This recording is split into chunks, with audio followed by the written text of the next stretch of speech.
Hi, and welcome to the BookishStitcher podcast. My name is Jeanette. You can find me on Ravelry, Instagram, and Goodreads as BookishStitcher, all one word. And please feel free on any of those to definitely friend me. I am very active on Goodreads, and I love seeing what everybody's reading. Somebody asked me last week if they could friend me on there, and yes, friend me wherever you would like. Instagram is about the only place that I don't follow back. I follow back on all the others just because I can't keep up on Instagram. I'm so far behind, and then if I follow everybody, I don't see what, my sister is posting, or I don't see, different things, family members or really close friends. I don't even have a clue because I have too much in my feed, and then I would spend hours trying to keep up a day. So Instagram's about the only one that I am not really great about, that I don't follow every single person back. But Goodreads, yes, I love Goodreads. So how is your week? I hope you've had a wonderful one since I last podcasted. I got to go and spend some time with some friends yesterday, which was great, knitting and talking and filling up on all the lovely good vibes of being with friends and getting ready, just for the week up ahead. My in-laws are coming in, and they're going to be here for a week or two. And so in my future, I see a lot of getting ready for that and going places with them with the kids. So got to get in as much knitting as I can now. And Tour de Fleece has started, so that is definitely a thing that I have been loving. I started that yesterday. But let's get into the knitting and the spinning. So I do have a finished object this week, or a finished thing, but it is for spinning, and I will show that during the spinning part of the podcast. Now, I probably could have had a finished knitting thing because this is so close, but I was addicted to something else when I started. So this is in a Bink waffle bag, and I had shown you last week, I believe, that it was about right here, somewhere right in here. So I finished off the first sock, and these are some Opal socks, and this is in their Little Prince colorway. So that's the first one, and then the next one is almost done. Like, I have a couple rows left of the ribbing, so really I could have finished it off to have a finished knitting object for this week, but now I have a finished knitting object for next week. Pretty sure, unless something crazy happens, but those are done. And I have now decided that I've gotten too cocky with my sock knitting, thinking, oh, I know how long I should make the foot. It'll be fine. Because these are too long, and I normally will, give you anything. Like, if you say you like it, I'll give it to you. I'll be like, oh, you like this? Okay, have it. And I love this sock here, and I was really hoping these would be for me, because the pair of mustache socks that I knit in the Polka Dot Afro Circus, those ones went to my best friend because they were a little bit too small for me. And these ones, I made them a little bit too long because I was out knitting with friends, and I just kept knitting. And I made them too long. And I knew as soon as I put them on my sock blocker, because my sock blockers fit my foot perfectly, and they were about inch and a half too long, that they would not fit me. So it's a little bit sad because this is the most gorgeous, happy colorway. And I might look on D-stashes or see if somebody would want to trade something in my stash to get more. But I do have another skein of their Opal line, but it's in different colors, which it's good colors too. I think it's purple, blue, and pink. But I just love that sunshiny yellow. So I think because these don't fit me, they're going to be another pair of Christmas socks. So that's nice. I've already got those done. Almost. And these are going to go to my mother-in-law, I think, because they're her size. Her foot is about a size or two larger than mine. And she would like Opal the way that it's sturdy. She likes her sock yarn to feel really sturdy. So these are going to go to her. And yeah, I will miss you, Opal Little Prince yarn. You're going to go to a new home. And then my friend Tanya is getting the leftover from these socks. Having some iced coffee today because it's overcast, but it looks like it's going to be, it says it's like 100 degrees. I didn't get more rain this week. It was so funny, everybody commenting about how much I love the rain. I do really love the rain. Like if you saw last podcast, I was just staring off outside. It's because I was looking at the rain the whole time. And my friend Amy Soares was saying that, I could definitely live in England with how much rain there was. And that's what I've decided is that it's a new goal. When I retire and my husband retires, we're going to have a tiny little summer cottage, 800 square feet, something very, very tiny, by the seaside in England. And that's where we will go in the summers when it gets really hot, because apparently it rains there a lot and it stays in about the high 70s during the summer Fahrenheit. So that just sounds like the perfect place for me.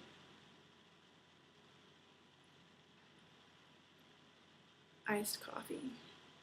And then what to show you next, because everything is new. Which probably shouldn't be. I probably should be working on some of my other socks, but I will, yeah. So I got this brilliant idea in my head this week, and I hope he can't hear me. My husband's upstairs playing with the kids, but my husband loves hand knit socks so much. He wears them in the summer. He almost doesn't want to wear his commercial made socks anymore. He's always, can you wash my hand knit socks? Can you wash my hand knit socks? Whenever he wears them all, and then he wants to wear them again. So I had this idea, it just hit me. I was like, I have sock yarn for him. I need to get a Christmas box and just fill it entirely full of, and not even Christmas, birthday, because his birthday is in December. It's it's very close to Christmas. And so I need to knit up a bunch of socks. I need to knit up a bunch of socks and then surprise, so he doesn't see them at all. And then put them in this, and then on his birthday surprise him and give him this whole big thing of socks that he didn't even know were knit. I hope you could hear all that. And I'm not just whispering at the screen like a weirdo. But so, secret sock mission. These will be on Instagram, because he doesn't have an Instagram account. And I knit on these while I was out with friends yesterday because he would not be able to see them. And I told him, I said, you can't watch the podcast this time because I have to tell people something. He's like, what do you have to tell them? I said, well, I'm making you something and I don't want you to know. And he said, okay, I won't watch it this one time, because he watches the podcast a lot. It's really cute. And he was like, what are you making me? I said, I can't tell you. And I said, I am knitting you a cozy for your car in the shape of the Batmobile. Because he loves Captain America and Batman. So it's the joke now that I'm knitting him a car cozy, which I'm not. But it might, at the end, equal the same amount of yardage. So in a lovely Fat Squirrel Fibers bag. It's gorgeous. I love the blue and white combination. And it's kind of perfect for the 4th of July weekend, which is right now. So I have some Knit Circus yarns, and this is in the Captain America stripes. I don't have that much done, but that's what it's looking like. I cast on Wednesday and worked on it a little bit in the morning, and then I worked on it a little bit in Knit Group. Mostly I've been working on something else, which you'll see. But that's what it's looking like, and this is what it looks like in the skein. So I think the foot is mostly going to be blue, maybe the heel will be white and the cuff will be red. And I'm just going to go till it runs out, because these come packaged up too. And I got this last September, October at the yarn store Ply, which is in Wimberley, Texas. So if you're ever over near there, she definitely loves indie dyers and has a ton of very neat ones that you don't often see. And that's where I got that Lemonade Shop I Love Cake yarn. Thank you. Huge thank you to Kim, Yarning for a Smile, who put a call out everywhere for me for that I Love Cake yarn, the I Love Cake Lemonade Shop yarn, because she was so sweet. She was messaging people for me. She was posting on her Instagram, and she's so sweet. I would never have the courage to message somebody that had it in their stash and be like, do you have any of this? I would just be too nervous that they would be mad that I messaged them. Which, knitters are so nice. I'm sure nobody would ever be mad, but I would be nervous about it. And so she was messaging everybody, which was so sweet. And then Baby Boxer Mom was so sweet too. She said that, you know, if I couldn't find anybody, and I haven't yet, that has any of the yarn, that she would buy us gain and I could use a couple grams and then she could knit with the rest of it. So if you're still up for doing that, Baby Boxer Mom, maybe that's what we will do, because yeah, I haven't found anybody else. The person that had it, apparently it's not as popular of a yarn as I thought it was, but the person who had used it in their project that my friend Kim contacted, they had used it all in their project and they didn't have any left. And then the actual dyer of the yarn, the Lemonade Shop, contacted or wrote on Instagram asking what sock base it was, or asking what base it was. But I didn't hear anything. I told her what base it was, but I never heard anything back yet. She's probably super busy, because I know all indie dyers that put out so much yarn are very busy. But so yeah, if anybody has that, or Baby Boxer Mom, if you still want to do that, like I said, I definitely want to send you a whole bunch of minis in return as a thank you. And I guess what I could do, because I was talking with my friends yesterday, is do the last couple short rows in that blue that the braid is going to be, so it'll just look like a little hook going around, and try to figure out something. But you know, what are you to do when you can't work on the shawl that you have? You pick up another shawl. And this I have in my favorite 2-color shawl bag, the Dena Couture bags. This was the first one of hers that I ever got. And this is one of the things that I think late April, early May, when all the stuff was going on with my daughter at the very beginning of when it was happening, and I was anxiety casting on a whole bunch of things, and I was anxiety casting on stuff for friends. And I asked you guys, should I rip out the stuff that I had cast on for friends? And everybody was like, no. So this was one of the things that I had cast on, and I had just done the garter tab cast on.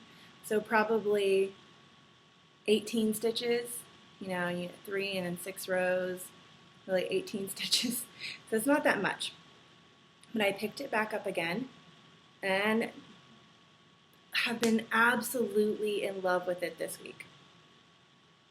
So the yarn I am using for this is some Texas dyed wool, and this is in the Mediterranean Day, and that's the sparkly one that you'll see. And see if I have, oh, I don't have the other tag.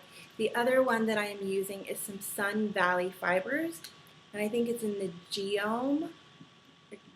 I'm not sure what the name of it is, but I got this yarn. Let me show you what it looks like. I got this yarn, and it's so much brighter than that. Maybe it's showing up correctly on your end, but on my end, this is bright tangerine, bright orange. And I bought this last year at a knitting retreat because I'd always wanted to try her yarn. I'd never been able to. And seeing it in person with all the colors on the wall was a huge analysis paralysis for me. I could not decide. I was just staring at it, and I wanted it all, but I knew I couldn't have it all. And I originally thought I wanted 3 for a 3-color shawl, but then that was beyond my budget at the time. And so I just picked out 2, and I don't know what possessed me. The other one I picked out is in the shawl that's currently in limbo, but it's a blue, and I love blue. But this one is orange, and not only do I like blue and orange together, okay, but not only do I not wear orange, I'm not a big fan of orange.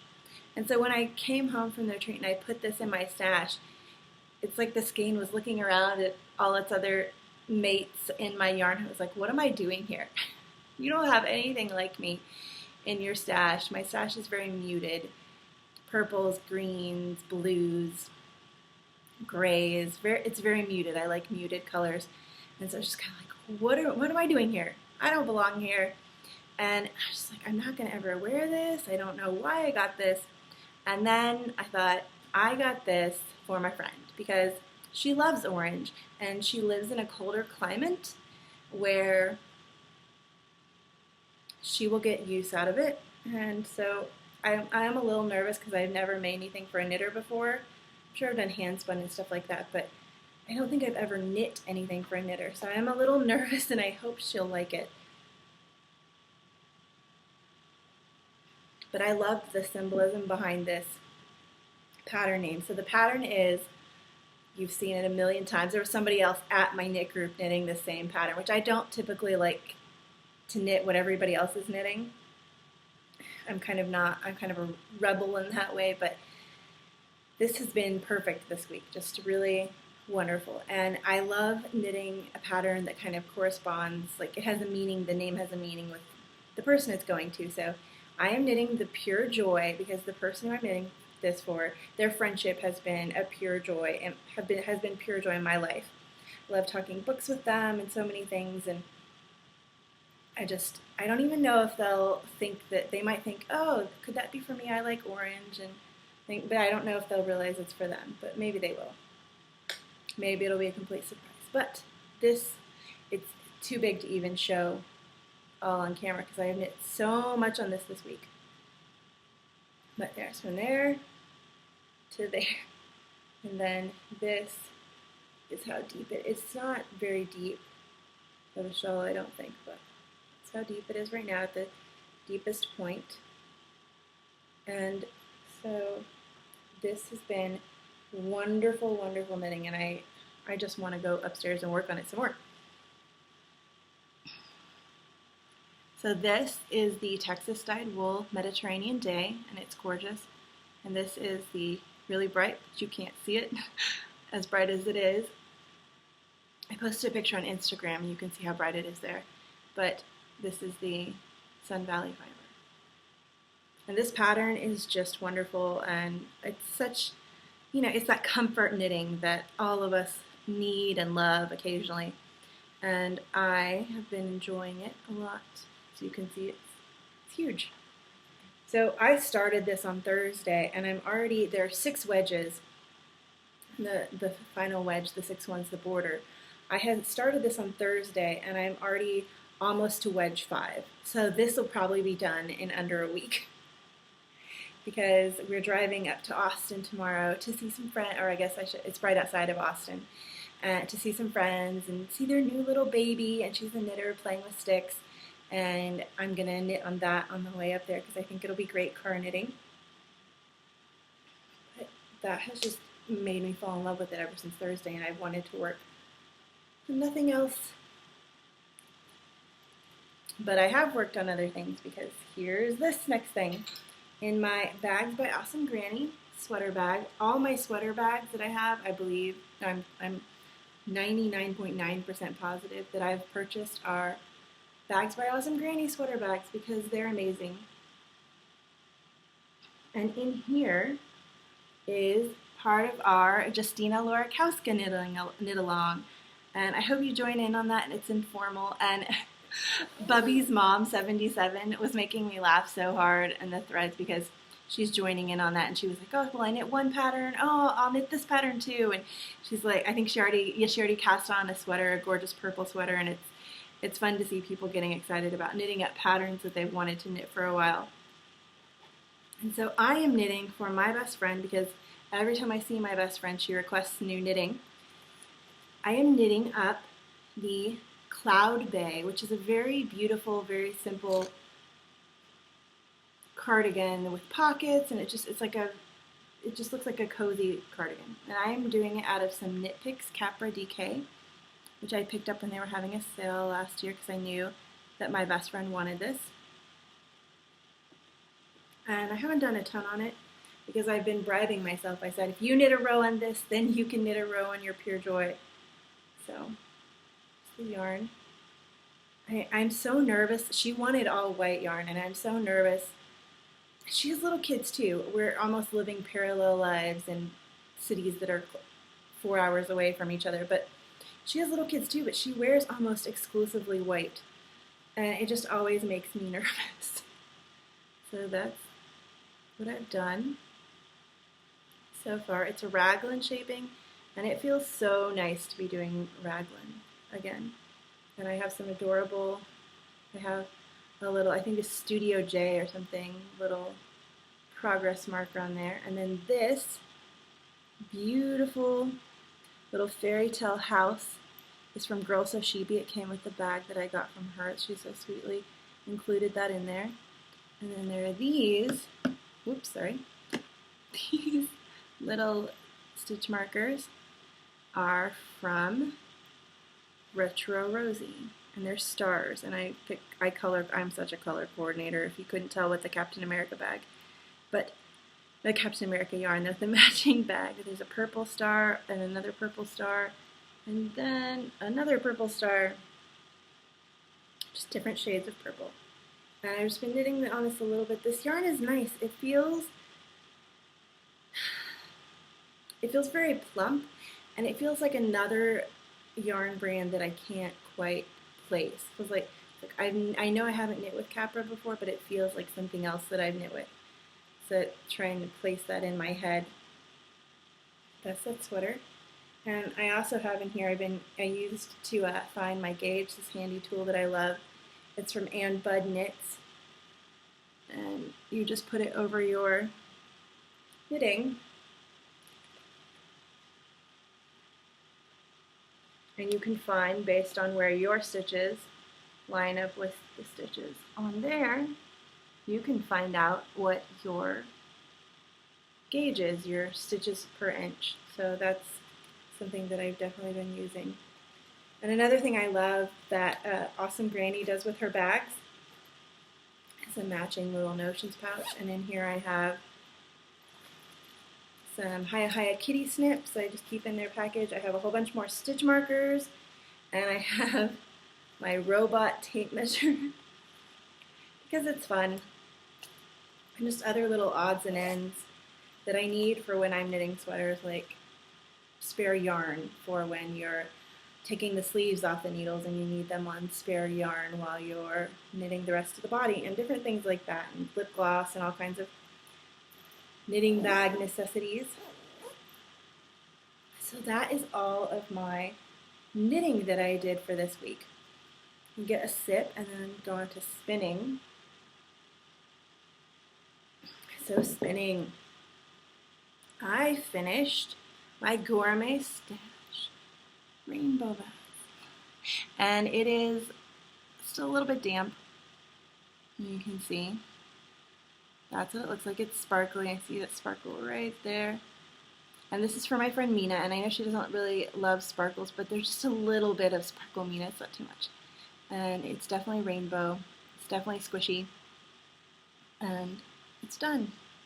And these are just ties to keep it from tangling up on itself. That's not the actual hand spun. But yay, it's going to be coming to you sometime soon, Mina. And then I started spinning for Tour de Fleece since that was off. I started spinning some 3 Waters Forms up for you guys. And it has pinks and purple and blue and all these kind of colors, and I think it's beautiful. And it's very soft. It's spinning wonderfully. I actually made it into my favorite pencil roving. Some people call these nests. It's all just a matter of, I guess, what you want to call it. And I made it into pencil roving, and it is spinning up wonderfully. And I spun half of the braid yesterday, so just have about half today. My goal for Tour de Fleece is to spin an hour a day and then work on my drop spindles, because man, I just have so many drops. Drop spindles are like cross stitch projects for me. With my drop spindles and my cross stitch, I am great at starting them, but I always forget to finish them. And so then the next thing I had to do, one of the winners who won from the 1,000 member, RYDERG, and then some numbers I'm forgetting. She was so funny. She tagged me on Instagram when she won, and she was like, what? It was very cute. But she was the first one to contact me and say that she had seen the episode, and so she gets the first. I'm going to make her a prize first. And she wanted some hand spun, and she said that she loves green. So this, if you don't like crinkling or you have headphones on, pause it for a second. You can still see the beautiful colors. So this is some fiber optic that I got. This is one of my Rhinebeck treasures from last year. I'm going to open it up so I can show it to you, and there will be some crinkling just because it's in plastic bag. So this is what this is. fiber optic yarns, and it is pencil roving. It's in the blackbird color. It's not black though, it's definitely green and blue, mostly green. Ooh, see? That, does that work? Is that green? It's not as green as my shirt, but I think that's gorgeous. So excited to spin this for you. And people have said that they don't like, some people have told me that, you know, because I always say how much I love pencil roving, and I do, that they don't like pencil roving. And I think there's pencil roving from different places. Oh, so of course, even with braids or bats or anything, from the different places you try them from, some places are not going to be as great. I think that Noro pencil roving is not as soft, but this I can, oh, you could feel it. You could tell it was going to be soft. It's gorgeously stunning, and you can see how it's done. It's like that. That's how it's penciled. Pencil roving, it's thin. And I create that myself with this. So you can see I kind of make it into little thin things. So I'm going to be spinning this up because I know now that I'm going to way exceed my goal for Tour de Fleece, and so I need something else to spin. And so this is going to be spun during Tour de Fleece for the 1,000-member winner, one of the 1,000-member winners. And that will be, and she contacted me, it was so funny, on Instagram, and then she wrote me a private message too to let me know she had seen it, and that's going to be for her. So let's see. Now for enabling, I was gifted a very sweet friend of mine, Dena, who I actually got to see yesterday, and I haven't gotten to see her in so long. Let me look up the pattern here. I got it on the iPad, my husband's iPad. But she gifted me this gorgeous hat, and it's called the Fidaz hat. I think this doesn't show any of the actual pattern, but that's what it looks like. And it says, the Fidaz hat was inspired by the forests of Switzerland, the lovely conifer branches overhead and the pine cones which dot the forest floors. The name Fidaz, pronounced Fidaz, comes from a tiny mountain village in the canton of Grobaden, that's probably wrong because it doesn't tell me how to pronounce that, where I lived as an exchange student in high school. A very beautiful town with more cows than people. Fidaz is a peaceful and inspiring place to visit. And the hat is so beautiful. I am very excited to knit it. Here's one of the pictures.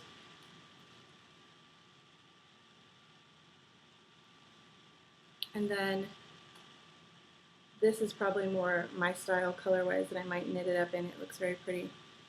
It's a picture from Pinterest it looks like. But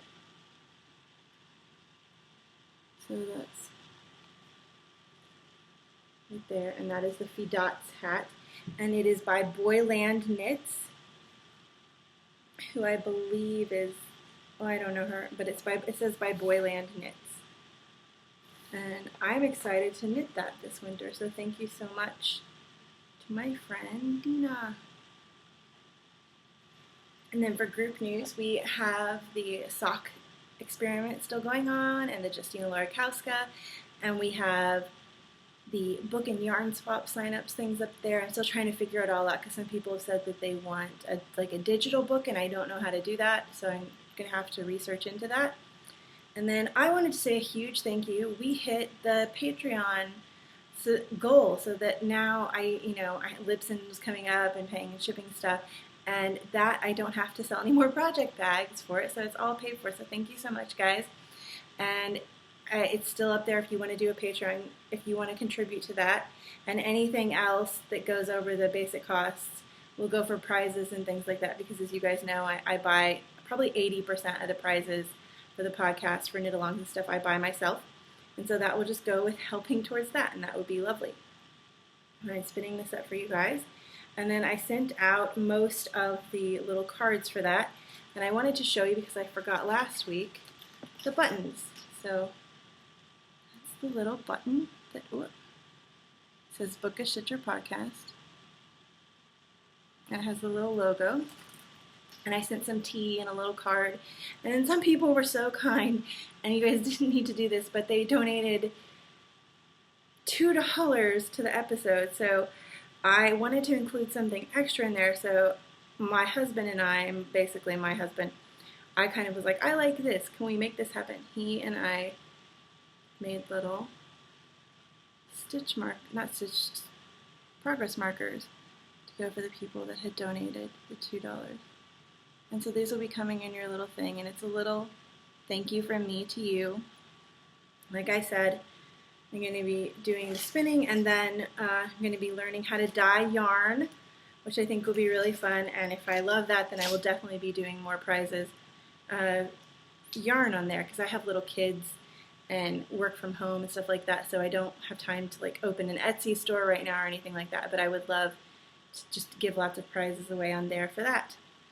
And I think that's everything for group news. Oh, no, it's not, because I drew for the color work kit. So I had giant amounts of leftovers from the Spud and Chloe, and I wanted to give them out to you guys so you guys could try Spud and Chloe sweater if you haven't and do color work with it. And so the winner for that was post number 46, which is Anonymous 76. So when you see this Anonymous 76, get in touch with me and let me know that you saw it, and I will send off those leftovers to you. Now the book for this week. So I had struggle, was like, what book am I going to review? Because I have been currently in a very big mood of, if the book was not written hundreds of years ago or it's not teaching me something, I don't want to read it. So I've been reading a lot of nonfiction and a lot of books written in like 1600s and 1700s, 1800s, like a lot of those. It's like, what am I going to review? Because I've already, been doing classics and stuff, and I wanted to do something a little bit different. So I dug back into a book that I read a while ago. I don't remember the exact date that I read this, but the book is called Vaclav and Lena, and it is by Hilary Tanner. You see it right there. Vaclav and Lena. That's what the cover looks like. I had it on my Kindle, so mine looks a little bit different than that. It just looks like a black screen, but that's what it looks like. And Vaclav and Lena is, you're gonna be able to guess, it's about Russian immigrants. So it's set in New York, and it involves two Russian immigrant children that are very different, who have very different lives. So Vaclav, he's a kid. He's the only child, I believe. He has two parents. They're together. They're married. They're both very hardworking. They both want to do well in America. They both want to succeed, and they're basically breaking their backs trying to do it right and make work very hard. They're very hardworking. And they kind of try to give him all these things that he wants, and very much like he's living a very good life within his community. And then Lena is also a Russian immigrant, but she is an orphan, and she is kind of moved around from her grandmother, I believe, or a grandmother, somebody's babushka, and then she lives with an aunt, and the aunt has a questionable job. I won't go into what it is, but this is definitely not a book for kids, maybe older teenagers. But so Vaclav and Lena are like best friends. Vaclav's parents take on the role of kind of loving and caring for Lena like she's their own, and they feed her because her aunt often forgets to feed her and just thinks that somebody else will do it. And Vaclav is in love with magic. He is obsessed with becoming the next like Harry Houdini or whatever, but he's obsessed with magic. And he has this idea that he and Lena are going to tour the country, and she's going to be his lovely assistant. So he's always practicing, and he has all these things that he wants to go and do with his magic show. And then one day, Lena is not there. And Lena has been torn from her home because of a horrible situation. It doesn't go into much graphic detail in the book, but a horrible situation that she was facing at her aunt's is just really sad. And so Child Services takes her away from her aunt's, and she goes to live somewhere else. And Vaclav and Lena lose touch because Vaclav has no idea where she's gone. And so for years and years and years, they, don't ever hear from each other. And then, so from when they're little kids to when they're older teenagers, they get back in touch. And I won't tell you how because it's really wonderful. And they get back in touch and they kind of reconnect, but they have that problem of, you know, she's in a completely different life now. She's with, I think it's a woman who is very wealthy, completely different from how Vaclav is living, and very wealthy. She's at a good school. She has all these friends. She's very popular, and she's kind of put her past behind her, and she doesn't really want to relive all this stuff, and it kind of digs up this really bad hurt that she had buried and almost erased from her psyche. And so it's a very good look at friendship and pain and just growing up. It's kind of a coming of age story. I would say that's fair to say. But that was the book this week, and it's not a nonfiction or a book that was written forever. And the author was very young, Haley Tanner. I believe she's in her 20s, very young for an author. And I don't know if they made a movie out of it or they're going to. I think it said something about that when I was Googling it for researching it for the podcast. But Vaclav and Lena. It's the name of the book by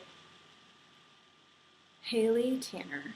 And that is everything I have this week. I'm going to, every Sunday our family has Sunday family cleanup time where we all spend an hour, put on some music, and clean the whole house together, and so it makes it fun. And then every Monday we start our week fresh with a wonderful clean house because I breathe better when everything is clean around me.